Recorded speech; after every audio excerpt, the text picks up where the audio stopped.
샬롬. 서로 축복의 인사를 나누시길 바랍니다.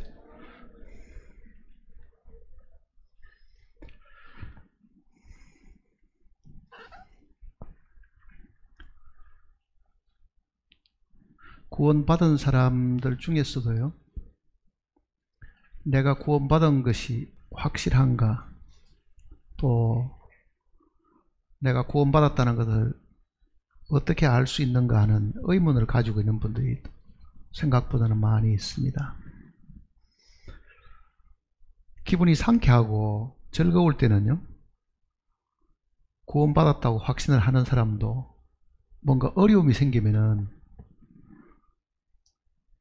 자기가 믿고 있는 바에 대한 것이 확신이 사라지고 오히려 어떻게 구원받고도 이런 일이 생길 수 있는가 의심을 하는 사람들이 많습니다. 그러다 보니까 정말 내가 구원받았다는 것을 내가 어떻게 확신하는가에 대한 그 의문을 늘 가지고 살아가는 사람들이 사실 많습니다. 구원을 받았다는 그 증거가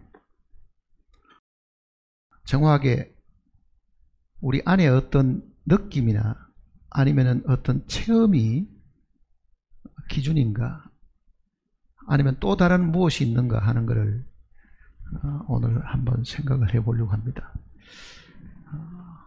내가 참으로 구원을 받았다는 것을 어떻게 내가 확정을 할 수 있는가 하는 그 내용을 오늘은 한번 모두 깊이 생각할 수 있는 시간이 되길 바랍니다.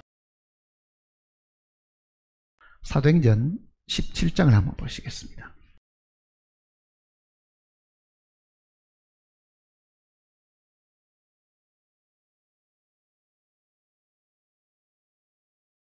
사도행전 17장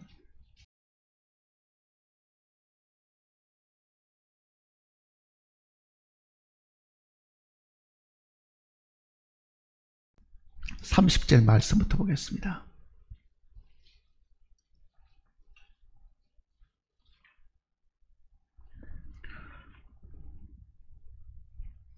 알지 못하던 시대에는 하나님이 간과하셨거니와 이제는 어디든지 사람에게 다 명하사 회개하라 하셨으니 이는 정하신 사람으로 하여금 천하를 공의로 심판할 날을 작정하시고 이에 그를 죽은 자 가운데서 다시 살리신 것으로 모든 사람에게 믿을 만한 증거를 주셨음이니라 하니라. 그들이 죽은 자의 부활을 듣고 어떤 사람은 조롱도 하고 어떤 사람은 이 일에 대하여 내 말을 다시 듣겠다 하니 이에 바울이 그들 가운데서 떠나매 몇 사람이 그를 가까이하여 믿으니 그 중에는 아레오바고 관인 디오누시오와 다말이라 하는 여자와 또 다른 사람들도 있더라.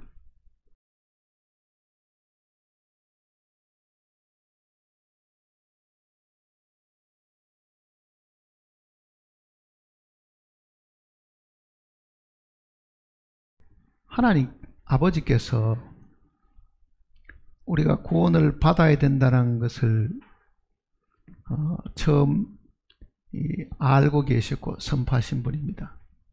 사람은 사실 자기가 구원받아야 될 존재인지 아닌지를 스스로는 모릅니다. 사람 스스로가 이 땅에 살아가는 동안에 아무가 가르쳐 주지도 않았는데 또 성경에 있는 이 회개에 대한 이야기, 죽음에 대한 이야기, 죽음 이후에 형벌에 대한 이야기를 한 번도 들어본 적도 없는 사람이 나 구원받아야 돼, 나 구원받지 않으면 지옥을 가야 된다, 그렇게 아는 사람은 사실은 아무도 없습니다.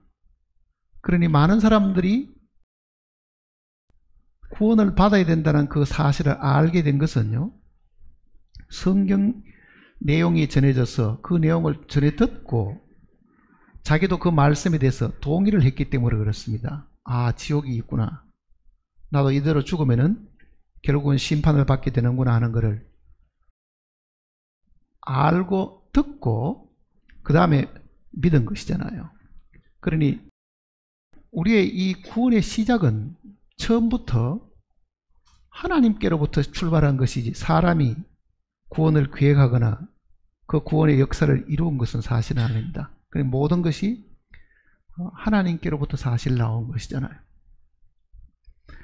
한 번 죽는 것은 사람에게 정하신 것이요 그 후에는 심판이 있다는 그 엄중하신 그 말씀도 하나님께서 사실은 하신 말씀입니다. 사람은 왜 죽는지를 모릅니다.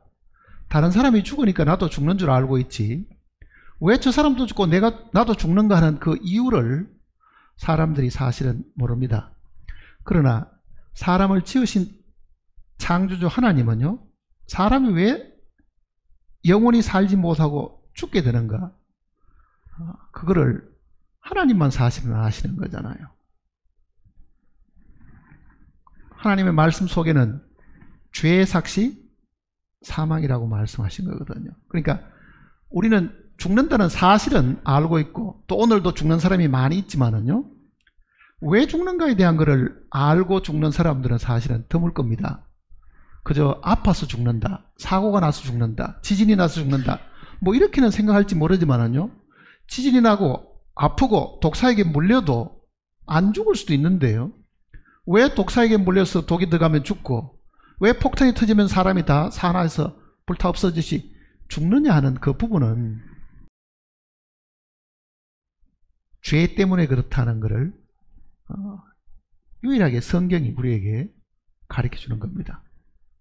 말을 바꾸면 천사도 폭탄이 터지면 죽겠느냐, 그 얘기잖아요. 천사도 총을 맞으면 죽느냐, 천사도 우리처럼 배고프면 굶어서도 죽을 수 있느냐.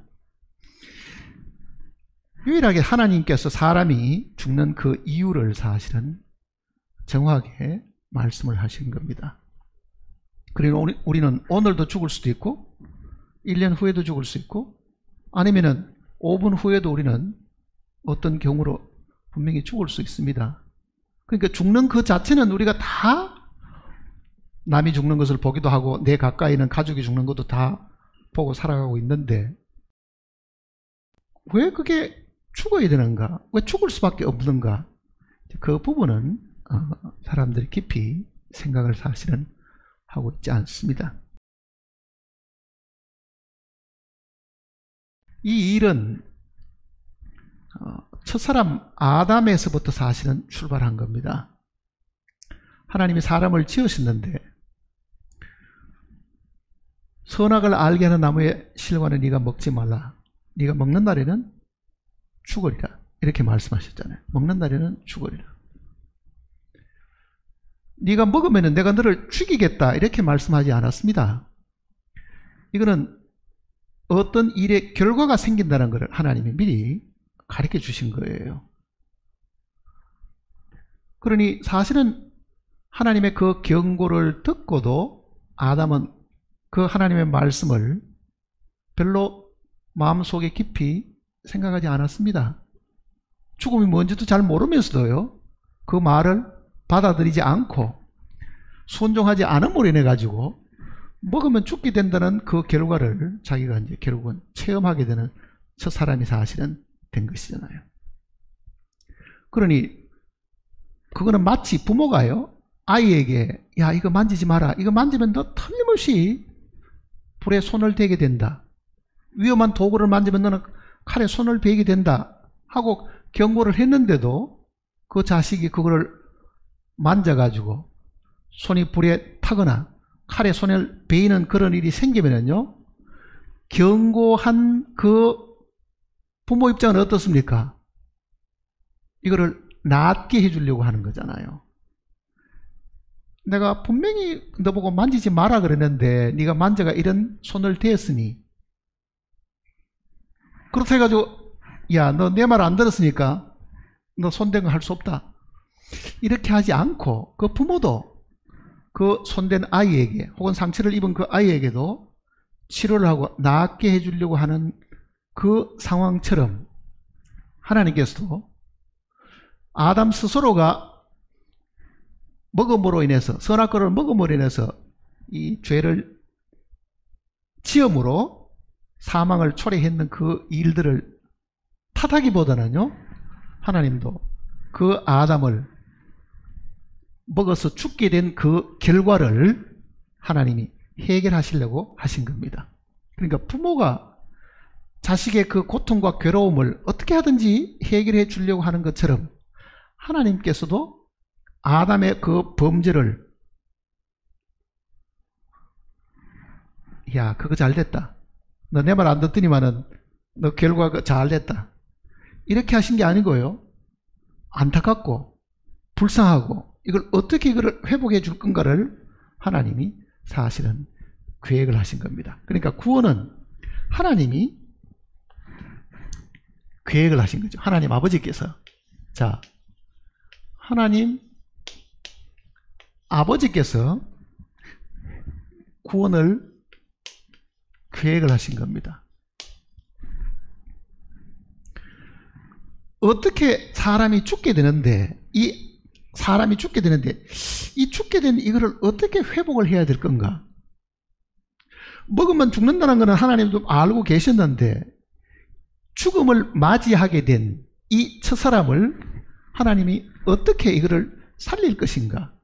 이걸 어떻게 원상태로 다시 돌려놓을 것인가? 그거를 계획을 하신 분은 하나님이십니다. 그러니까 구원은 사람이 계획을 세운 것이 아닙니다. 100% 하나님이 계획을 세우셨고, 계획만 세우신 것이 아니라 이 계획을 어떻게 이거를 성취시킬 것인가도 하나님이 계획을 하신 거잖아요. 어떻게 성취시키는가? 그러니까 이 계획 속에는 방법에 대한 이야기가 있겠죠. 자, 죄를 지으면은 이 죄에 대한 결과가 만일 성경대로 사망이라고 하면 이거는 하나님이 처음부터 알고 계신 거잖아요. 네가 이것을 먹으면 죽는다. 네가 이것을 불순종하고 이거를 네가 먹게 되면, 즉 죄를 짓게 되면 너는 반드시 죽게 된다. 그래, 하나님의 계획은 뭐냐? 이미 아담은 먹는 그날로 생명에서 끊어졌습니다. 하나님과 관계가 끊어졌으니까 사실은 영적 죽음이 사실 온 거잖아요. 그 죽음이 나중에는 육신의 죽음까지 맞이하게 되는 거거든요. 그러니 하나님이 보실 때 그 계획은 이 사망의 문제를 해결을 해야 되는 겁니다.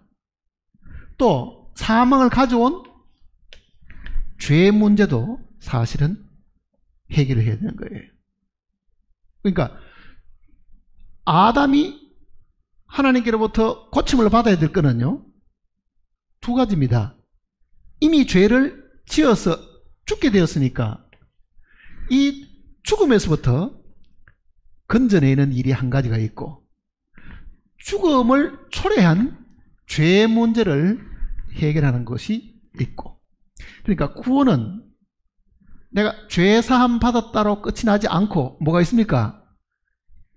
지은 죄가 가져오는 결과도 해결을 해야 되는 거지요. 그러니까 내가 죄 사함 받았습니다. 나 이제는 지옥을 안 갑니다. 그 말이 뭐냐면요,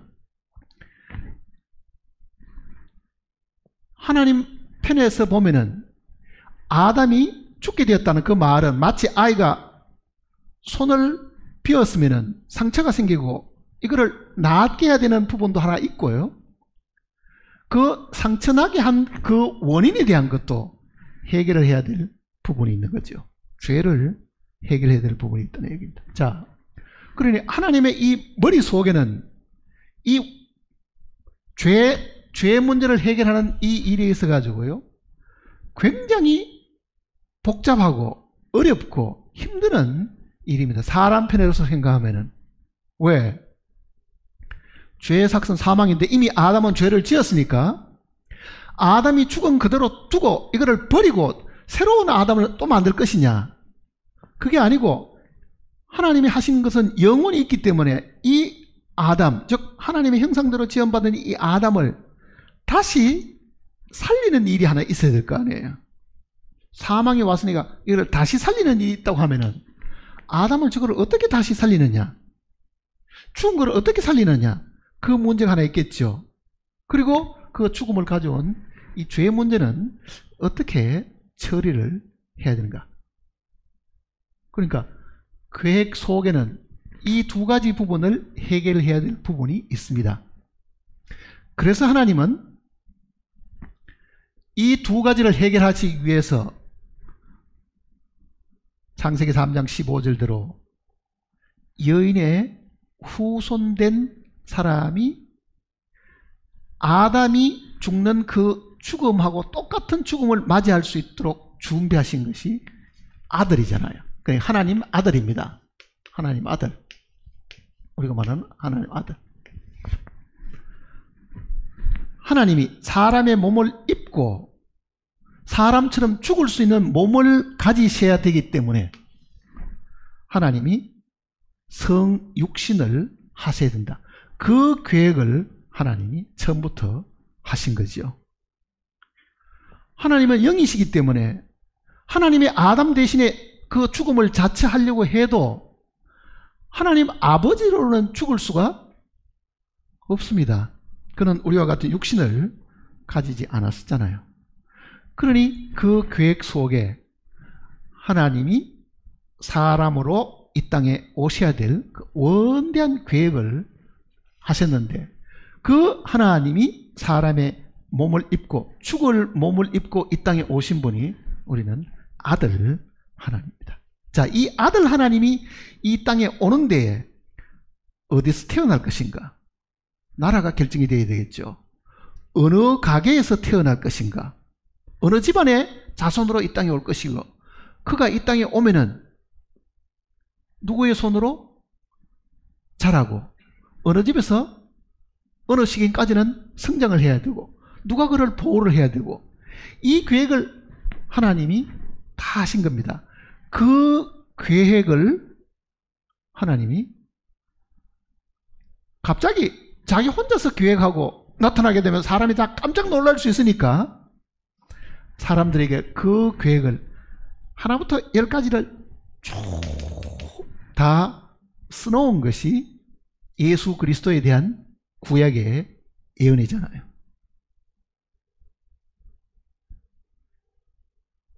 예수님에 대한 이 예언은 100가지도 넘습니다. 구약 성경에 기록된 내용을 보면요.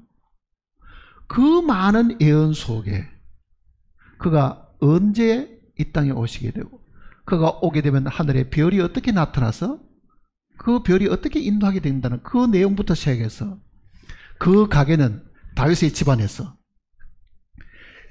상세하게 계획을 다 세우셨잖아요. 사실은 하나부터 10까지를 빠진 것이 없죠. 그래서 예수님께서 이 땅에 오셨을 때 이렇게 말씀하셨습니다. 너희가 성경에서 영생을 얻는 줄 생각하고 성경을 상고하거니와 이 성경이 내게 대하여 증거하는 것이다. 구약의 이 성경은 사실은 하나님인 내가 이 땅에 왜 와야 되고, 무엇 때문에 이 땅에 와야 되고, 어디에 와야 되고, 와서 무엇을 할 것이며, 어떻게 살다가 어떻게 죽고 어떻게 부활해야 될 건가를 다 기록해 놓은 것이다. 너희가 지금 성경을 읽고 하나님을 믿는다고 하지만은 이 성경 전체가 나에 대해서 증거하는 하나님의 말씀이다. 이렇게 예수님께서 이야기하신 겁니다. 그러니까 구약의 모든 우리가 읽고 있는 그 성경은 주인공이 하나입니다. 창세기부터 시작해서 모두가 다 한쪽을 가리키고 있잖아요. 그 가리키는 것이 성육신하신 예수 그리스도에 대해서 이야기하고 있는 겁니다. 자, 예수 그리스도에 대해서 이야기를 하고 있는 이 많은 하나님의 말씀은 왜 예수 그리스도가 이 땅에 오셔야 되느냐, 그 얘기잖아. 왜 이 땅에 오셔야 되느냐. 지나가는 사람에게, 하나님도 모르는 사람에게 예수라는 분을 당신이 아십니까? 그 사람 우리나라 사람도 아닌데 나하고 무슨 상관이 있습니까? 이름은 들어봤지만은 나는 그 사람에 대해서 모릅니다. 그게 일반적인 사람들의 생각이잖아요. 이스라엘 사람들은 어떻게 생각하겠어요? 이스라엘 사람들은요, 그가 하나님으로 이 땅에 오신 분이다, 바로 그가 육신을 입으신 하나님이다 그러면요, 인간이 되어가지고 어떻게 하나님이라고 말하느냐? 그거는 신성모독이다. 유대인들은 사람의 몸을 입은 하나님을 인정하지 않죠. 그게 예수님이 처음 이 땅에 오셨을 그때도 그러고 지금도 믿지 않는 유대인들은요, 절대로 사람은 신이 될 수가 없다. 그러니 예수 그리스도를 신이라고 말하는 사람들은, 그네들은 미워하고 학대하고 그러는 거잖아요. 그러니 유대인들은 예수님을 인정하지 않습니다. 특히 유대교의 정통인 사람은 더더욱 사람이 어떻게 하나님이 될 수 있느냐, 우리의 하나님은 그런 하나님이 아니다, 사람의 몸을 입은 하나님이 아니다, 그렇게 부정하잖아요. 그래도 성경을 반밖에 모릅니다. 그가 이 땅에 사람의 몸을 입고 태어날 그 많은 이야기가 구약 성경 속에 상세하게 예언이 되어 있는데도 믿지 않잖아요. 보라, 처녀가 잉태하여 아들을 낳을 것이요 그 이름을 임마누엘이라. 하나님이 우리와 함께 계신다, 그게 임마누엘인데 하나님이 사람이 되셔가지고 사람 가운데 계신다는 것을 이사야 선지자가 예언한 그 예언조차도 그네들은 인정을 하려 들지를 않죠. 이는 한 아기를 우리에게 주신 바 되었는데, 아기로 이 땅에 태어난다는 것, 성인으로 하늘에서 내려오는 것이 아니라 아기로 이 땅에 태어나서 그가 우리의 영원하신 하나님이시라는 것을 성경이 가르쳐놨는데 안 믿고 있는 거죠. 그러니까 하나님은 계획만 하신 것이 아니고 그 계획을 상세하게 기록까지 다 해 주셨습니다. 그러니까 우리가 읽고 있는 이 구약 성경은 바로 그 하나님의 영원하신 계획이잖아요. 계획. 하나님이 친히 선지자의 입을 통해서 상세하게 이루어낸 겁니다. 그리고 하나님의 아들이신 예수님이 이 땅에 오셨습니다.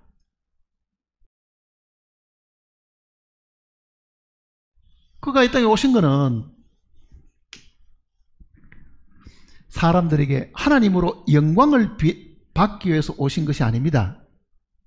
하나님이 지었던 그 아담이 죄로 해서 죽게 됐으니까요, 이 죽음의 문제를 해결해 주시기 위해서 오신 겁니다. 먹는 날에는 정령 죽으리라, 죄의 삭은 사망이다, 범죄하는 그 영혼이 죽는다는 그 하나님의 절대적인 의의가 있죠. 하나님의 의의는 뭡니까? 죄가 있으면 그 죄에 대한 벌을 받아야 된다. 그게 하나님의 공의잖아요. 근데 나는 하나님이기 때문에 이 법은, 공의로운 이 하나님의 법은 나에게는 적용이 안 된다. 그거는 마치 어느 나라 대통령이에요. 이 법률은 백성에게만 해당하고 나에게는 해당 안 된다. 나는 사람을 죽여도 괜찮고, 나는 간음을 해도 괜찮고, 나는 도둑질해도 괜찮다.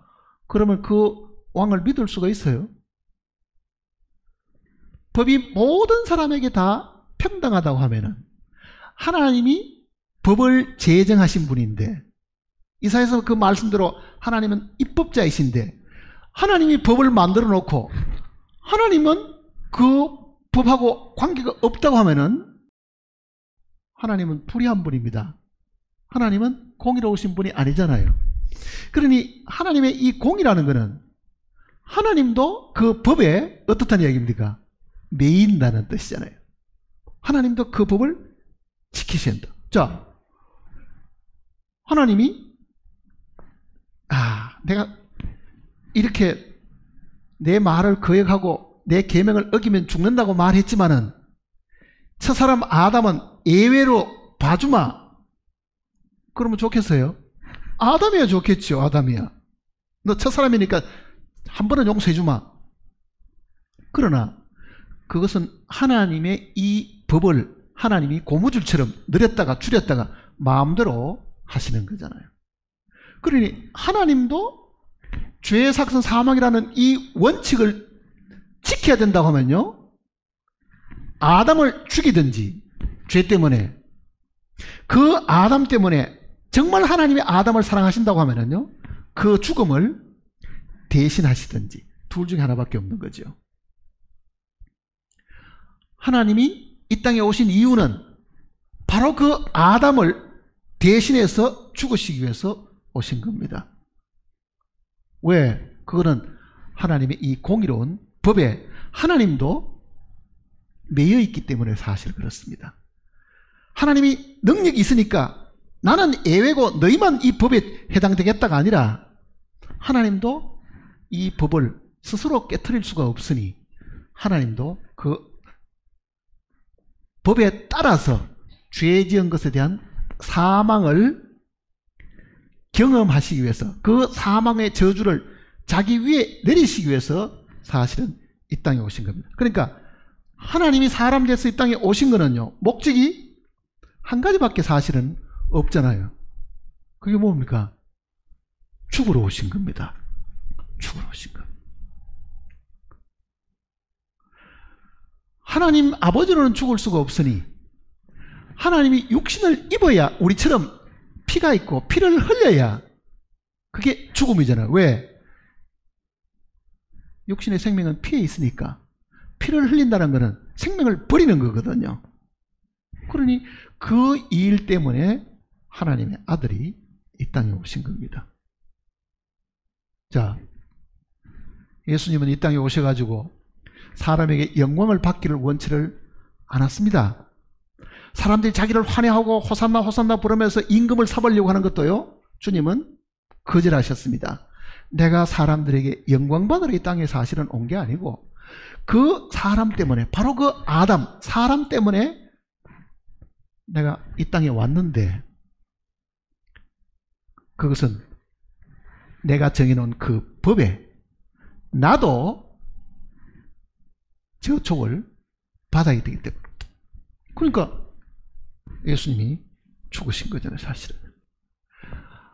그러니까 하나님의 아들이 이 땅에 오서 죽으신 것은 자기 죄로 말미암은 죽음은 아니잖아요. 왜? 그분은 죄 없으신 분입니다. 죄 없으신 분이 죽는 거는, 그게 자기 죄 때문에 죽는 거는 분명히 아니잖아요.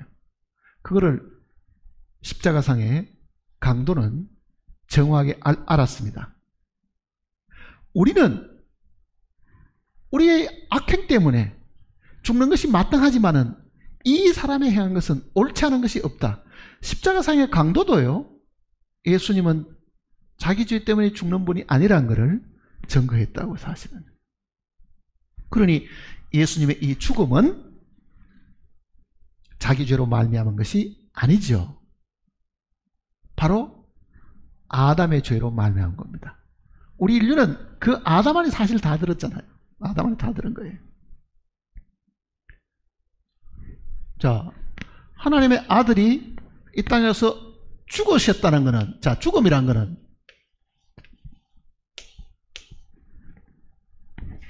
죄의 삭시 사망이기 때문에 그러잖아요. 죄의 삭을 지불한 겁니다.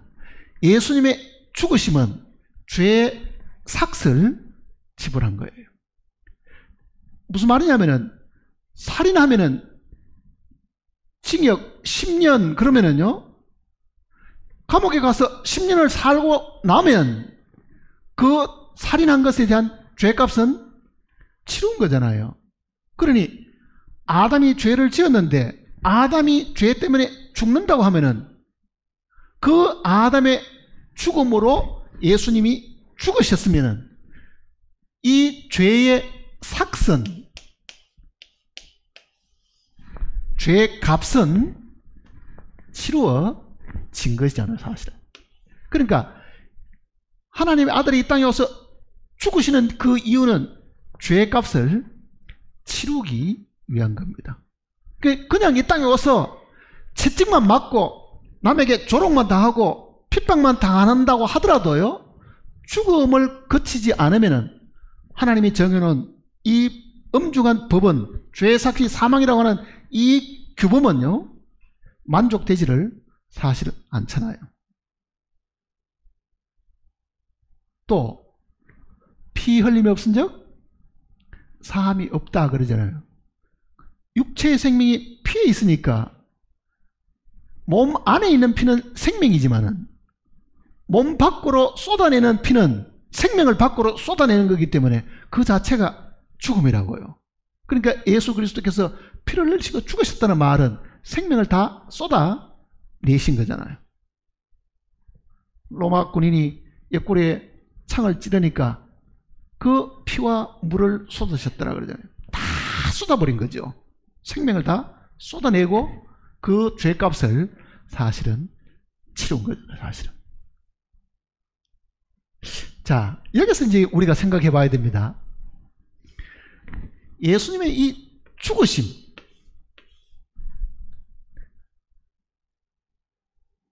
이게 누구를 위한 겁니까?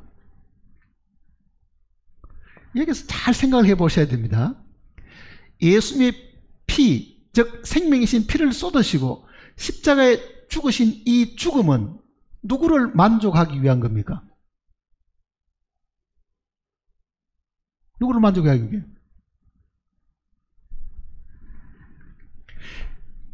많은 경우는 대답을 이렇게 합니다. 나를 위한 거지요. 그 답이 100% 맞지를 않습니다. 사실은요.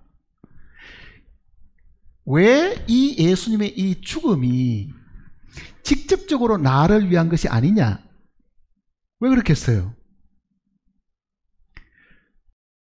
죄의 삭은 사망이다. 피 흘림이 없은즉 사함이 없다고 요구하신 분은 누굽니까? 하나님 자신입니다. 하나님은 법을 제정하신 것뿐만 아니라 이 법을 집행하는 재판관이시잖아요. 그러니 예수님의 이 죽음은 첫째는요, 하나님이 요구하신 그 요구를 충족시켜 드리기 위한 것입니다. 하나님이 피 흘림이 없은즉 사함이 없다고 했으니까 그 피를 누구에게 갖다 드려야 돼요? 하나님께 드려야 되는 겁니다. 나를 위해서 준 게 아니라고요. 그러니 예수님의 그 피는 내가 보고 감상하도록 흘린 것이 아니고 피 흘림이 없은즉 사함이 없다고 하는 재판장이신 하나님 앞에 갖다 드리기 위해서 흘리신 겁니다. 그러니 예수 그리스도의 이 죽음은 하나님을 만족시키기 드리기 위한 것이다. 그걸 우리가 먼저 잘 기억을 해야 됩니다.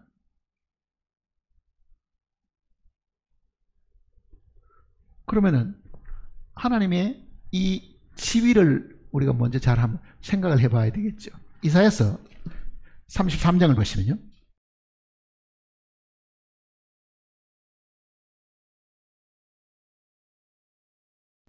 이사야서 33장 22절입니다.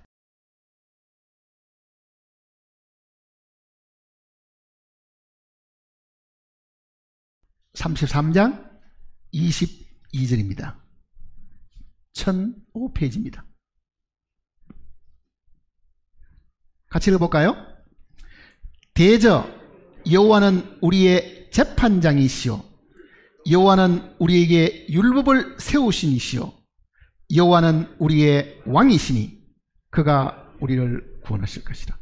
자, 하나님이 세 가지 역할을 하시는 걸 이야기하고 있습니다. 재판장이시다. 바로 예수 그리스도는 앞으로 재판장으로 이 땅에 오십니다. 심판하기 위해서. 그런데 그 여호와는 또 뭐가 있다고요? 입법자다. 법을 제정하신 분이고 그 여호와는 장차 이 땅에 오셔서 만민을 다스리는 왕이시다. 자, 입법, 사법, 행정, 이 모든 것의 수장이 누굽니까? 하나님이시다. 그 얘기입니다. 그러니까 하나님이 재판석에 앉아 계신 것뿐만 아니라 그 하나님이 법을 제정하셨고 그 하나님이 사람을 다스리시는 왕이신데 그분이 죄의 삭은 사망이라고 하는 이 법도 제정하셨고 피 흘림 없은 적 사함이 없다고 하는 그 규범도 정해 놓으셨는데, 그분이 재판석에 앉아 계신다고 하면 그 재판석에 앉아 있는 하나님은 뭐를 요구하시겠어요? 법에 따라서 재판하겠죠. 피 흘림 없은 적 사함이 없다고 말씀하신 그 말씀을 하나님이 자기 앞에 놓고 재판을 하시게 된다, 그 얘기입니다. 그러니 예수님의 그 죽음은요, 피 흘리심은 우리를 직접적으로 위한 것이 아닙니다. 물론 그 예수님의 그 피 흘리심이 결과적으로는 우리에게 구원을 가져오는 구속의 사업을 완성하신 것이지만은, 피 흘리는 그 피 자체는 하나님의 요구, 그 법의 요구, 그거를 들어드리기 위한 것입니다. 히브리서를 보세요.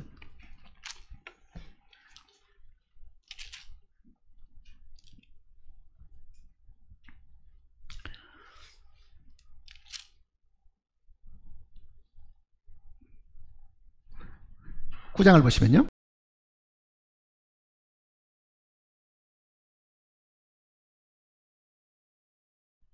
11절입니다. 9장 11절.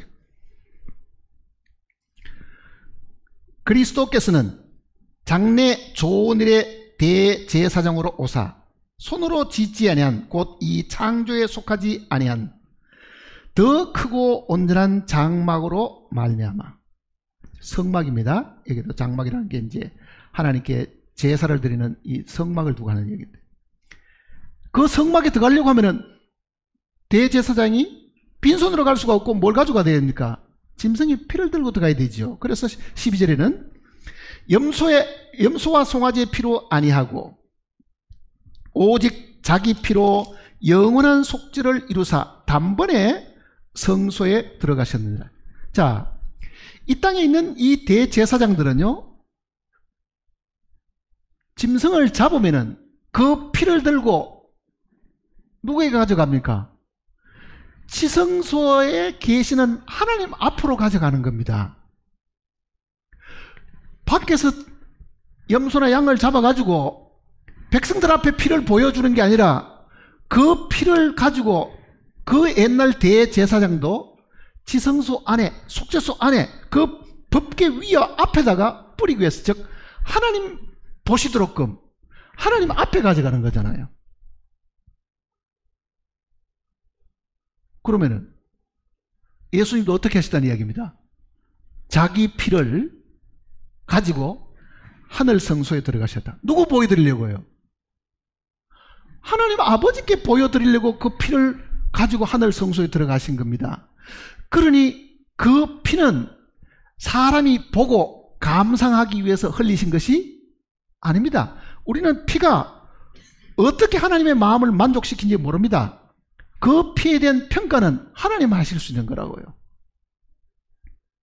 그 피는 우리가 보고, 피를 보고, 이제 이 피 때문에 우리는 안 죽게 생겼군요. 그게 아니잖아요, 사실은요. 그러니 유대인들이 애굽에서 나올 때도요, 피를 문설주에다가 발라두는데, 인방과 문설주에 발라두는데, 그 피를 본 사람은요, 안에 있는 사람들이 아니라 누가 봐야 됩니까? 하나님의 천사들이 지나가다가 보는 거예요. 하나님이 보시는 겁니다. 그러니까 하나님의 아들이 이 땅에 오셔가지고 피 흘리시고 죽으신 것은 우리를 직접적으로 도움을 주기 위한 것이 아니고, 재판석에 앉아있는 그 법을 집행하는 하나님의 요구를 들어드리기 위해 가지고 피를 흘린 겁니다. 이거를 내가 경험하려고 하니까 어려운 거예요, 사실은요. 예수님이 내 대신 죽었다니 나는 왜 눈물도 안 나고, 나는 왜 그 피를 봐도 아무런 마음에 감동이 없을까? 감동 필요 없습니다. 그 피는 우리를 위한 것이 아닙니다. 설령 그 피를 우리에게 주었다 하더라도요, 우리는 그 피가 얼마나 가치인지 모릅니다. 그 피 안에 생명이 보이는 것도 아니고, 우리는 징그럽고 혐오를 느끼는 것 뿐이지 우리가 그 피를 보고 평가할 수 있는 사람은 사실은 아니라는 이야기잖아요. 육체의 생명이 피에 있다는 것을 밝혀주신 것도 하나님이지 우리는 육체의 생명이 피에 있는 줄도 몰랐습니다. 사실은요. 그러니까 그 생명을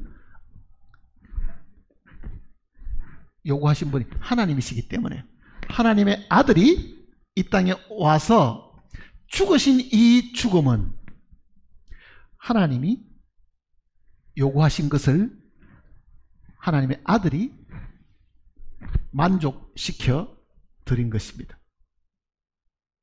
그때 여러분 태어났습니까? 이거는 우리가 태어나기 전에 하나님하고 아들하고 약속하신 거예요. 사실은요. 하나님하고 아들하고. 그러니까 속죄는 하나님 아버지와 아들 사이에 일어난 일이지 하나님과 사람 사이에 일어난 일이 아닙니다. 이거는요.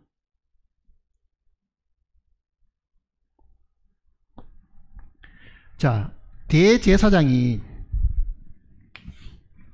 모세의 이 성막을 보면은 지성소 안에 들어가야 되는데 짐승을 잡기는요 여기서 잡습니다.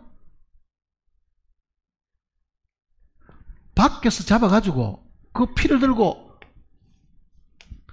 여기 그 지성소 안에 들어가잖아요. 밖에 사람들은요 이 안에는 들어갈 수가 없습니다. 여기는 제사장밖에 못 들어가잖아요. 일반인은 출입할 수도 없습니다. 피를 드리고 있는 그 시간에도 밖에 사람은요 이 피를 어떻게 안에서 뿌리는지 볼 수가 없는 거예요. 왜? 이거는 막혀 있잖아요. 그리고 이 지성소에 들어갈 수 있는 사람은 오직 한 사람, 제사장이라고 다 들어가는 것도 아니고 대제사장만 1년에 딱 한 번 하나님이 들어오도록 허락을 해줬죠. 이거는 비밀의 장소입니다. 그 피를 하나님만 보시는 거죠. 누구하고?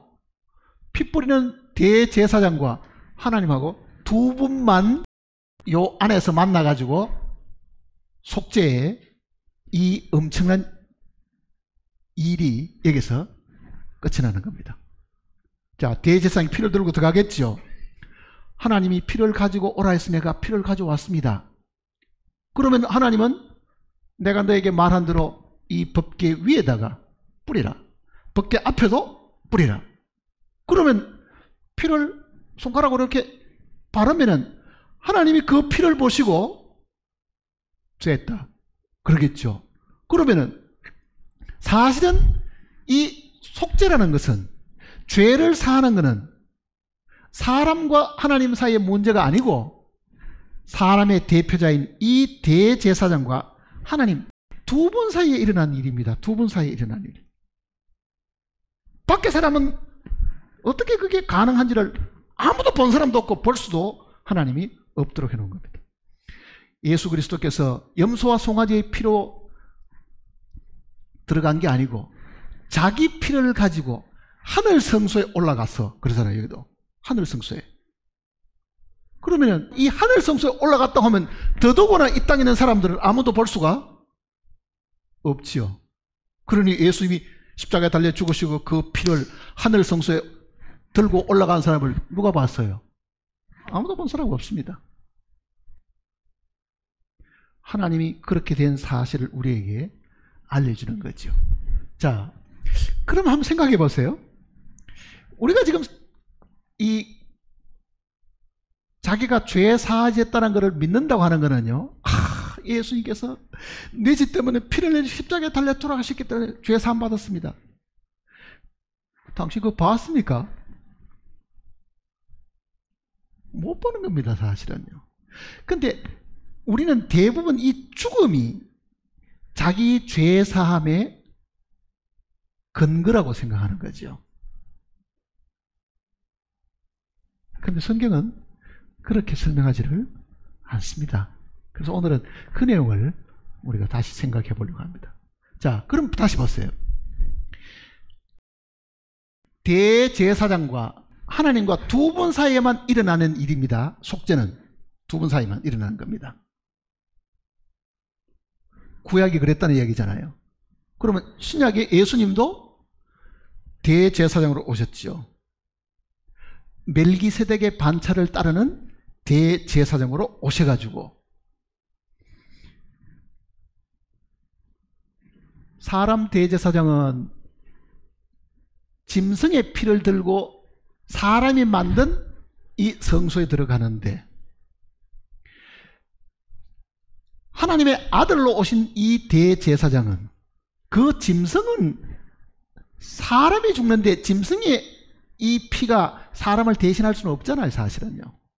이 생명의 격이 다른데, 그러니까 구약은 신약의 예표니까 그림자니까 그대로 뒀다 하더라도 그 짐승이 죽는 대신에 진짜 사람이 죽는 거죠. 하나님의 아들이신 진짜 사람이 죽어서 자기 피로, 이 흠없는 자기 피로 하나님께 드렸는데 두 번 사이에 일어난 거를 그러면은 예수님이 내 죄 때문에 죽었다, 그래 나는 구원받았다, 그래도 조금 이상하지요. 네가 그거 봤냐? 하나님이 뭐라고 말씀하셨는데. 자, 예수님의 이 죽으심이 정말 재판장이신 하나님이 다 오케이 승인을 했는지 아닌지 어떻게 알겠어요? 피 흘림 없은 적 사함이 없다고 했는데 하나님 아버지께서 아들이 피를 들고 왔는데 야, 너 그 피 갖고도 안 되겠다 라고 했는지, 아니면 하나님이 그 피를 보시고 오케이 됐다, 피 흘림 없은 사함이 없다 했으니 너 피야말로 죄 없는 피니까, 너 피야말로 내 요구에 딱 맞는 피니까 모든 죄는 죄값을 치루었으니까 이거는 완성이 되었다. 이렇게 하나님이 그렇게 하셨는지 안 하셨는지 어떻게 알겠어요? 하나님이 아직도 좀 모자란다, 나 아직도 좀 불충분하니까 뭔가 더 갖고 와야 되겠다든지, 아니면 정말 하나님이 예수의 피를 받으시고 승인을 하신 건지 우리가 어떻게 알겠어요?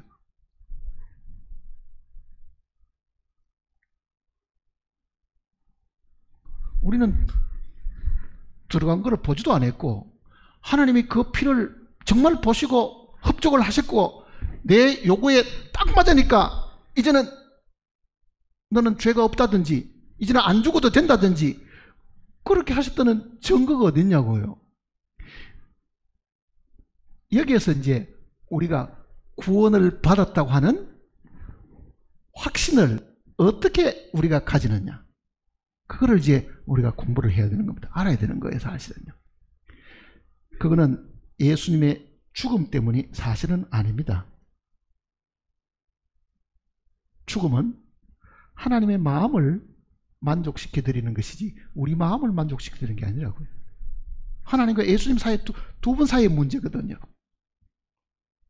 그러면은 그 피가 하나님이 오케이 너 이제는 다 끝났으니까 너 이제 죽어 있을 필요가 없고 다시 살아나라고 하려고 하면 하나님도 뭔가를, 예수님에게도 뭔가를 줘야 되겠지요. 예수님은 피를 가지고 왔는데 하나님이 그 피를 곰곰이 들여다보고 한참 보고 답을 안 하시면 예수님도 어떻게 하겠어요? 그 피를 보고 하나님이 만족하셨다고 하는 것이 부활입니다. 그게 부활이라고. 그러니까 예수님의 이 죽음과 부활을 우리가 잘 기억을 해야 되는데요. 이 죽음은 하나님을 만족하게 드린 것이고 이 부활은 우리를 만족해 주는 겁니다. 사실은요. 그러니 내가 죄사함 받았다는 것은요, 죽음에 있지 않고 어디 있다는 이야기입니까? 부활에 있는 겁니다. 부활에 있는 거예요. 그러니까 지금 내가 구원을 받았는지 안 받았는지를 알아보려고 하면은 내 안에 기쁨이 있느냐 슬픔이 있냐 평안이 있냐 그게 중요한 게 아닙니다. 하나님의 마음을 만족시켜 드렸던 그 예수님의 죽음이 하나님이 보실 때 흡족했다는 그 증거는 만족했으니까 그를 다시 살려서 보내신 거예요. 사실은요. 됐다. 그러니까 예수님의 죽으심은 우리의 속죄를 위한 것이고 예수님의 부활은 우리가 속죄 받았다는 것을 확정시켜 주는 하나님의 증거입니다. 이거는 돈을 지불하는 거고 빚쟁이가 빚을 졌는데 그 빚을 되갚을 때 이거는 빚을 갚는 이 돈이라고 하면은 돈 받은 것에 대한 영수증도 있어야 되겠죠. 그 영수증이 부활입니다. 그러니 사도행전 내용들은 사도들이 전가하는 것은요, 예수님의 죽음을 믿으면 구원을 받는다 그런 말은 성경에 한마디도 없습니다. 뭐를 전했습니까? 부활을 믿으라 그랬잖아요. 부활을 믿으라. 자, 예수님의 부활이 역사적인 사실입니까 아닙니까? 그 예수님이 죽으시고 부활하셨다는 것은요, 이 사복음서에 굉장히 상세하게 기록되어 있잖아요.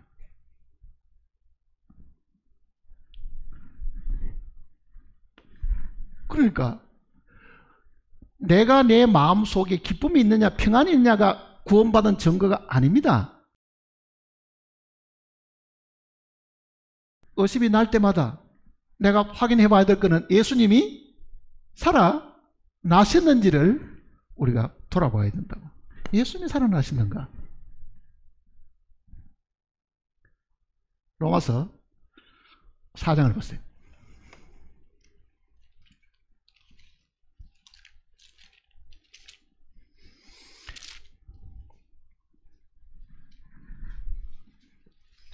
로마 4장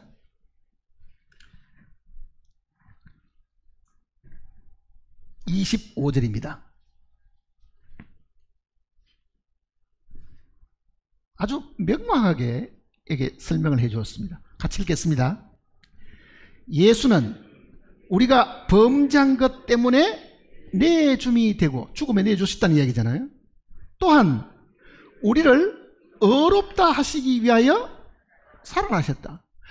우리가 의롭다함을 얻는 것은 그의 부활에 있다. 그 이야기입니다. 자기 자신을 내준 것은 하나님 앞에 내어준 것이고 하나님은 그를 다시 살리셨는데 다시 살렸다는 그 말은 뭐냐? 네가 죽은 이 죽음이 모든 사람을 위한 죽음이니 다시 살아나야 된다. 의롭게 되어야 된다.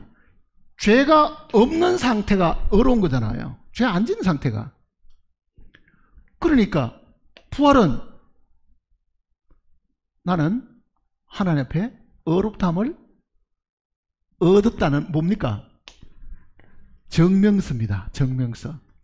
돈을 다 받았으면 빚쟁이가 다 받았다는 영수증을 주잖아요.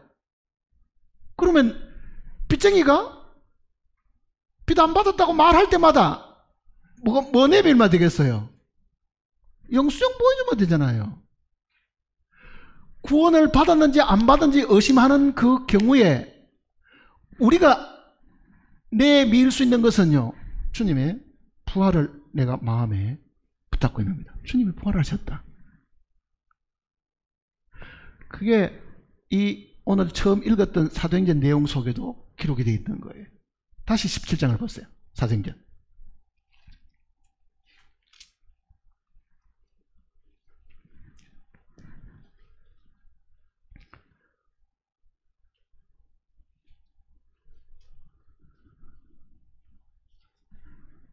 (31절)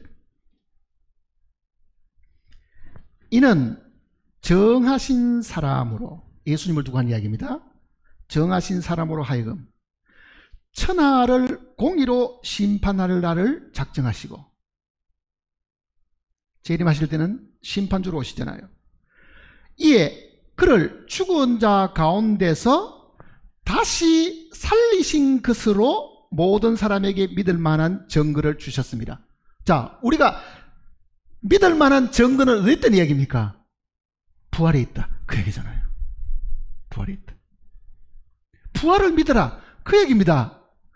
우리의 믿음은 주님의 죽음에 있지 않습니다. 부활에 있는 거예요. 여러분이 잘 알고 계시는 로마서 10장 9절 외우십니까? 네가 만일 예수 그리스도를 주로 시인하며 하나님께서 그를 죽은 자 가운데서 살리신 것을, 죽은 자 가운데서 살리신 것을 네 마음에 믿으면 구원을 얻으리니. 뭐를 믿으라는 얘기입니까? 부활을 믿으라, 그 얘기잖아요. 부활을 믿으라. 근데 대부분 경우는 우리는 부활을 안 믿고 뭘 믿어요? 주님이 내 대신 죽으셨다. 그 죽음을 상상해 보는 거예요. 십자가에 달린 피 흘리는 모습, 얼마나 아프셨고 얼마나 고통스럽겠네. 내 때문에 저렇게 고통을 당했으니 나는 이제 구원받았어. 그러고 조금 있으면 잊어봅니다. 그러나 우리의 믿음의 근거는 부활에 있다는 걸 성경에 얘기하잖아요. 부활에 있다. 나는 예수님이 어떻게 하나님의 마음을 만족시켜드린지 나는 모릅니다. 그 피가 어떻게 하나님을 만족시켜드려가지고 우리를 용서한지는 나는 모릅니다. 그러나 만족하셨기 때문에 하나님은 예수 그리스도를 다시 살려 보내셨으니, 그게 우리가 하나님 앞에서 하나님이 우리의 모든 죄를 예수님의 그 보혈로 다 용서하셨다는 영수증이다, 그 얘기입니다. 영수증으로 이게 주셨으니 내가 믿을 수 있는 근거는 그거밖에 없잖아요.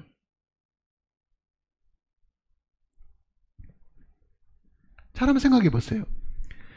빚을 갚는 것은, 보세요. 내가 빚을 졌다고 한번 가정해 보세요. 자, 여기 지금 빚주는 채주가 있고, 내가 이 채주에게 돈을 빌려 썼습니다. 나는 채무자입니다. 한 10억 전 빌렸다고 한번 가정해 보세요. 평생 동안 이거 못 갚습니다. 이제 부도가 나가지고 이제 못 갚습니다. 파산했습니다.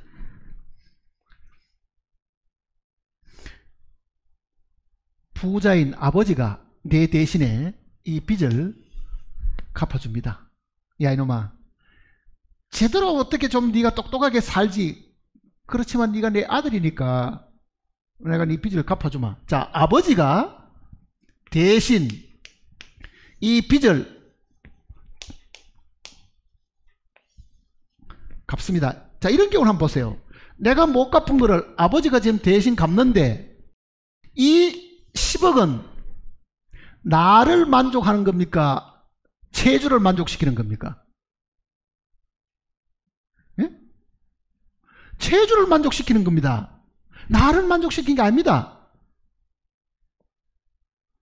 예수님이 이 땅에 오셔가지고 우리의 빚, 우리의 죄값을 요구하시는 그 하나님께 피를 드리는 것은 빚을 쫄르듯이 죄를 두고 심판하려고 하는 하나님을 만족하는 것이지, 이 돈을 나한테 줘가지고 나로 갚게 한 것이 아닙니다. 그러면은 갚은 것에 대한 영수증을 받은 것 뿐이잖아요, 사실은요. 그러니까 주님의 죽으심은, 주님의 그 보혈은 나를 위해서 흘린 것이 아니고 하나님의 요구를 만족시키기 위해서 하나님께 갖다 드린 것이고, 나는 받은 것은 영수증밖에 없는 영수증. 그러니 우리의 범죄함 때문에 내어줌이 되고 우리를 어렵다 하겠어. 이제는 너는 더 이상 빚이 없다. 너는 더 이상 이제는 죄가 없다. 그렇게 우리를 부르게 하기 위해서, 우리를 어렵다 하시기 위해서 다시 살아나신 것이다. 그게 부활이잖아요. 다시 살아난 것이다. 자, 그러면 한번 보세요. 성령은 뭐 하시느냐? 우리는 하나님 아버지와 아들은 분명히 우리의 이 속죄에 이 큰 일을 하신 것을 우리가 다 알잖아요. 우리가 죄 사함 받는 이 일, 인류를 구원하는 이 일은 성부와 성자와 성령이 삼위가 같이 하신 것입니다. 그런데 어디를 봐도 성령 이야기는 지금 찾아볼 수가 없죠. 이게 성령이 뭐 어떻게 하셨을까요? 성령은 뭐 하셨을 것 같아요? 아버지는 계획을 세우시고 아들은 그 계획을 완성시키셨고 성령은 뭐 하셨어요? 성령 없이는 구원 못 받습니다. 두 분이 다 해놨다 하더라도요, 성령이 없으면 구원 못 받습니다. 그럼 성령은 뭐 하시느냐?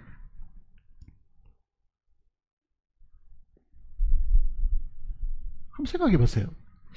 자, 내가 태어나기도 전에 하나님이 구속의 계획을 세우셨고, 내가 태어나기 전에 2000년 전에 그 계획을 이루시기 위해서 하나님의 아들이 이 땅에 오셨고 다 해놨습니다. 그리고 나는 2000년 후에 태어나가지고 이렇게 계획된 것을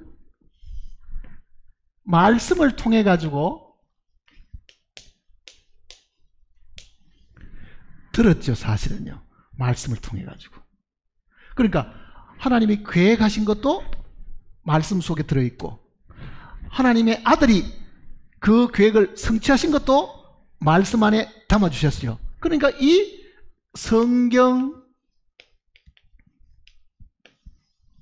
말씀 속에 하나님의 계획과 하나님의 하신 일과 이 모든 것을 다 담아주신 거예요. 그러니 오늘 우리가 지금 하나님을 믿고 예수 그리스도를 믿는 것은요, 우리가 머리가 좋아가지고 이 계획을 다 알아가지고 믿는 것이 아닙니다. 어땠습니까? 그것도 하나님이 기록해 놓으신 하나님의 말씀 속에 있는 내용을 우리가 전해 들었죠. 여기에 지금 성령의 역사가 있는 거예요. 자, 성령은 말씀을 지키는 파수꾼입니다. 성령이 하시는 일은 말씀을 지키는 파수꾼으로 이 땅에 계시는 거예요. 누구든지 이 하나님의 말씀을 듣고 믿으려고 하면요, 이 성령은 이 말씀을, 하나님이 이루어놓으신 이 모든 영적인 축복을 내 것이 되도록끔 확정을 시켜주는 거죠. 사실은요. 그러니 말씀과 성령이 역사하시는 겁니다. 그리고 그 말씀을 우리로 하여금 믿게 해주는 그 역사는 성령의 역사입니다. 너희가 믿을 때에 성령을 받았느냐 물어보잖아요. 믿을 때 성령을 받았느냐. 그러니까 이 일들이 다 있다 하더라도 만일 우리 손에 이 성경이 없었다고 하면요, 이걸 어떻게 알겠어요? 그러니 우리의 믿음은, 제가 늘 이야기하잖아요, 이 믿을 신자를 누가 만드는지 모르지만은 정말 잘 만드는 글자예요. 사람이 말씀을 붙들고 있는 것이 믿음이다, 그 얘기입니다. 사람이 말씀을 붙들고 있는 것이 믿음이다. 이 말씀은 하나님의 말씀인데 이 말씀 안에는 하나님의 계획도 들어있고 하나님의 아들이 성취하신 내용도 들어있고 하나님에 대한 모든 것들이 이 속에 다 들어있는데, 우리가 이 말씀을 우리는 하나님의 증거라고 이야기하잖아요. 요한일서 5장에는 너희가 사람의 증거도 믿을진데 하나님의 증거는 더욱 크도다. 하나님의 증거는 그 아들에 관하여 증거하신 것이라. 즉 구약은 그 아들에 관한 증거잖아요. 이 증거, 하나님의 증거, 하나님이 말씀하신 이 증거가 성경인데 이 성경 속에 있는 이와 같은 하나님, 예수 그리스도, 계획, 구속의 이 모든 일들을 다 넣어주셨으니까 우리는 이 하나님의 증거인 말씀을 통해서 하나님을 믿고, 말씀을 통해 가지고 하나님의 아들이 하신 것을 믿고, 말씀을 듣고 마음에 받아들일 그때에 성령이 이 하나님이 이루는 이 영적인 것을 나로 하여금 구체적인 경험이 되도록 해 주신다, 그 이야기입니다. 성령이 하시는 일은 우리로 하여금 믿게 해주시는 거죠. 사실은요, 믿게 하시는 거예요. 그래서 성경은 너희가 믿을 때 성령을 받았느냐 이렇게 물어보죠. 믿을 때 성령을 받았느냐. 성령이 우리 속에 이 말씀으로 하여금 우리 것이 되게 해주는 겁니다. 자, 내가 구원을 받았다는 확신은 어디에 있다는 얘기입니까? 주님의 부활이 있습니다. 이 부활이 있었다는 것을 하나님이 증거해 주잖아요. 그러니 우리의 믿음이 말씀 속에 있는데 이 말씀 안에는 그의 죽으심이 의미하는 의미와 그의 부활이 우리에게 주는 의미를 상세하게 다 설명을 해준 겁니다. 복음은 바로 이 두 가지가 복음입니다. 복음이 뭐냐? 죽으심과 부활입니다. 고린도전서 15장을 보세요.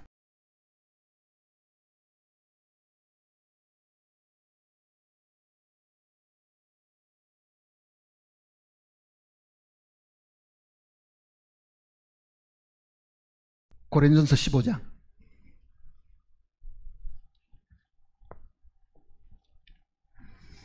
1절입니다. 형제들아, 내가 너희에게 전한 복음을 너희에게 알게 하노니 이는 너희가 받은 것이요 또 그 가운데 선 것이라.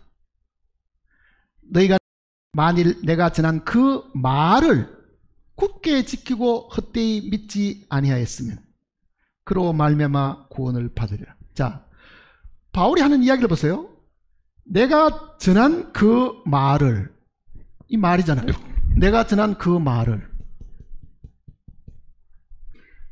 말 속에는 뭐가 있어요? 스토리가 들어있습니다. 이야기가 있잖아요. 예수님이 이 땅에 오신 것, 자라나신 것, 침례받으신 것, 십자가 달려 죽으신 것, 이 모든 것들이 다 들어있는데 그 말 속에 2절 다시 보세요. 너희가 만일 내가 전한 그 말을 굳게 지키고 헛되이 믿지 아니하였으면 그로 말미암아 구원을 받으리라. 내가 받은 것을 너희에게 전하였느니 이는 성경대로 그리스도께서 우리 죄를 위하여 죽으시고, 자, 그 주님의 죽음 있죠. 그 다음에 장사 지낸 바 되셨다가 또 성경대로 사흘 만에 다시 살아나사. 그러니까 복음이 뭐냐? 성경대로 주님이 죽으시고 성경대로 사흘 만에 다시 살아나셨다. 이 내용을 담아놓은 것이 하나님의 말씀, 성경인데 이 성경에 기록된 그 내용을 우리가 뜻을 세워서 믿으려고 하면요, 성령은 우리의 마음을 열어가지고 믿게 해주십니다. 즉시 믿게 해주신 거예요. 문제는 그게 뭐 나하고 무슨 상관이 있는데, 그렇게 하는 사람에게는 성령도 어떻게 할 수가 없다는 뜻입니다. 그러니 믿는 것은 반드시 의지가 필요합니다. 이 의지가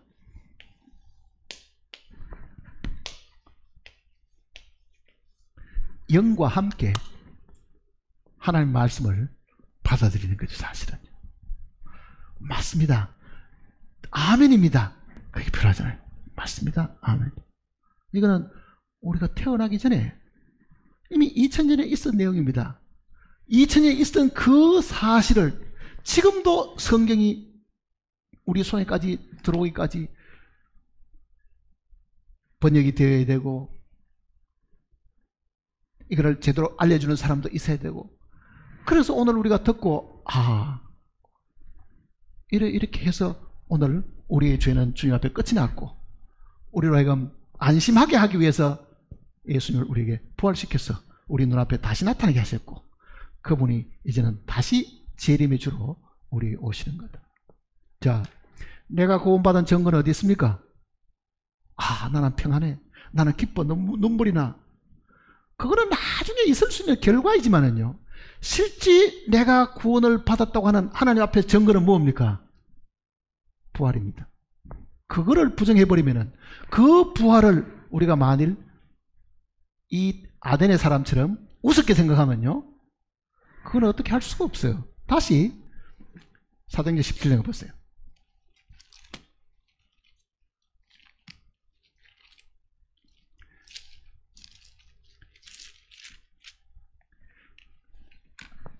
(17장) 32절입니다. 그들이 죽은 자의 부활을 듣고 어떤 사람은 조롱도 하고 어떤 사람은 이 일에 대해서 내 말을 다시 듣겠다 하니, 이에 바울이 그들 가운데서 떠나매 몇 사람이 그를 가까이하여 믿으니 그 중에는 아레오바고 가는 디오누시오와 다말이라는 여자와 또 다른 사람들도 있더라. 자, 아데네에 가서 이렇게 엄청나게 자세하게 성경을 이야기했습니다. 사도행전 17장 내용은요, 아데네 이 아레오바고 앞에서 설교한 바울의 설교입니다. 근데 아데네 교회가 세워졌다는 말은 성경에 없거든요. 고린도 교회도 있고 데살로니가 교회도 다 있는데, 그러니까 이 아데네 사람들은 이 파르테논 신전 앞에 그 제우스 신들이나 혹은 자기들의 아데미 여신을 섬기는 그 일들은 있었기 때문에요, 우습게 생각한 거예요. 세상에서 그 당시에 신들이나 신은 다 섬기고 사는 이 아데네 사람들이 부활을 우습게 생각한 거죠. 그러니까 여기도 듣고 어떻다고요? 조롱을 한 거죠. 조롱했다 그러잖아요. 조롱을. 또 어떤 사람은 나중에 다시 듣지 하고 미루었는데, 그래도 그 중에 몇 사람이 듣고 바울의 이야기를 받아들였다. 그렇게 성경이 기록해 놓은 겁니다. 자, 부활을 듣고 조롱하는 사람, 오늘은 바쁘니까 다음에 다시 듣죠. 멸망당합니다. 멸망당하는 거예요, 사실은. 그러니까 마음속에 한번 생각해 보세요. 내 의지로 이 하나님의 진리의 이 말씀을 조금이라도 내가 부정하고 거절하려고 하는 마음이 있는가? 마음속에 그 부활을, 아니 죽은 사람이 어떻게 살아나? 그 말도 안 되는 소리, 과학적으로 증명이 돼? 하고 만일 내가 부정을 한다고 하면은요, 하나님의 능력을 무시하는 거하고 똑같습니다. 죽은 사람 살리는 것이 힘듭니까? 없는 데 사람 하나 만드는 것이 힘듭니까? 네? 흙에서 사람 만드는 것이 힘들어요? 죽은 사람 살리는 것이 힘들어요? 우리한테는 둘 다가 힘들죠. 둘 다가. 하나님께는 하나님의 평상적인 일일 수가 있습니다. 전지전능하신 분이니까. 그렇잖아요. 우리의 믿음은 이 두 가지를 사실을 다 믿고 있어야 됩니다. 그게 아브라함이 믿었던 믿음입니다. 로마 4장을 보세요.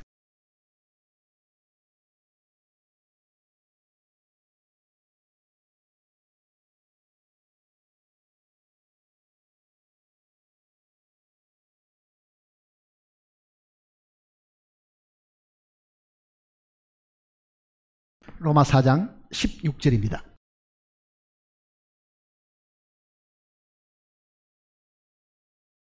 그러므로 상속자가 되는 그것이 은혜에 속하기 위하여 믿음으로 되나니, 이는 그 약속을 모든 후손에게 굳게 하려 하심이라. 율법에 속한 자에게 뿐만 아니라, 이건 유대인들이죠, 아브라함의 믿음에 속한 자에게도 그러하니. 아브라함은, 거기 지금 하나 빠진 것이 있습니다. 하나님 앞에서 하는 게 꼭 말이 빠져 있습니다. 지금 우리말 성경에. 다른 역보는 거기 말이 들어있는데요. 아브라함은 하나님 앞에서 우리 모든 사람의 조상이라. 하나님 앞에서 하는 그 단어를 삽입해 넣으시기 바랍니다. 다른 역본대로. 예. 17절을 보세요. 기록된 바 내가 너를 많은 민족의 조상으로 세웠다 함과 같으니 그가 믿은 바, 즉 아브라함이 믿은 바 하나님은 아브라함이 뭘 믿었습니까? 죽은 자를 살리시며. 아브라함은 부활을 믿었습니다. 그 다음 또 뭐 있어요? 없는 것을 있는 것으로 부르신 자이다. 없는 것을 있는 것으로 부르는 것은 무에서 유를 창조하신 창조주 하나님을 믿고 또 뭐를 믿었습니까? 부활의 하나님을 믿었다. 그 이야기입니다.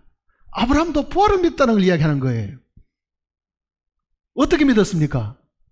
이삭을 보고 알은 거잖아요. 이삭을 보고. 이삭을 제단에 바쳤는데 결국 그게 죽은 거나 마찬가지인데 그 죽음에서 다시 살려내신 분이 하나님 자신이거든요. 그러니 우리의 믿음은 부활신앙을 분명히 가지고 있습니다. 부활신앙. 죽은 자를 다시 살리신 하나님. 그 하나님이 나도 다시 살리신다. 나도 다시 살리신다.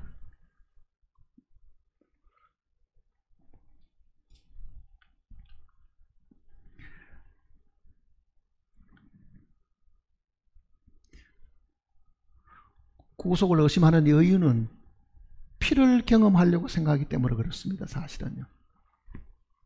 피를 경험하려고. 그러나 실제 우리에게 구원받은 것을 확정시켜 주는 것은 하나님이 우리 죄를 용서하셨고 우리를 의롭다고 하신 그 증거는 피에 있지 않고 부활에 있다는 것을 잊지 말고 계시기를 바랍니다. 그 믿음은 우리로 하여금 흔들리지 않게 하는 겁니다. 주님이 부활하셨다. 나는 그 사실을 믿는다. 왜? 그거는 사람 앞에 다 보이시잖아요. 부활하신 이후에도 10번이나 이 모양 저 모양으로 주님이 부활의 몸을 다 보여주셨습니다. 그 상세한 기록을 오늘 우리 손에 가지고 있고 언제든지 그걸 우리는 이 기록된 말씀을 통해서 확인할 수가 있습니다. 그러니 내가 죄 사함 받은 그 사실은 가슴이 뜨겁다든지 눈물을 흘렸다든지 그게 있지 않고 하나님이 우리에게 주신 이 부활이 있다는 것을 마음에 굳게 붙들고 계시기를 바랍니다. 기도하십시다.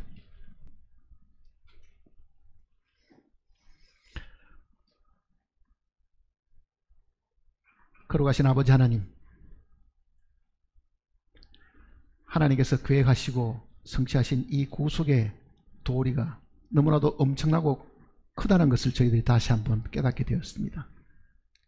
과연 우리가 무엇이기에 하나님께서 비천한 우리를 위해서 이토록 큰 일을 성취하시고 우리로 하여금 이 사실을 믿게 하시는지 그 은혜를 저희들이 감당할 수가 없습니다.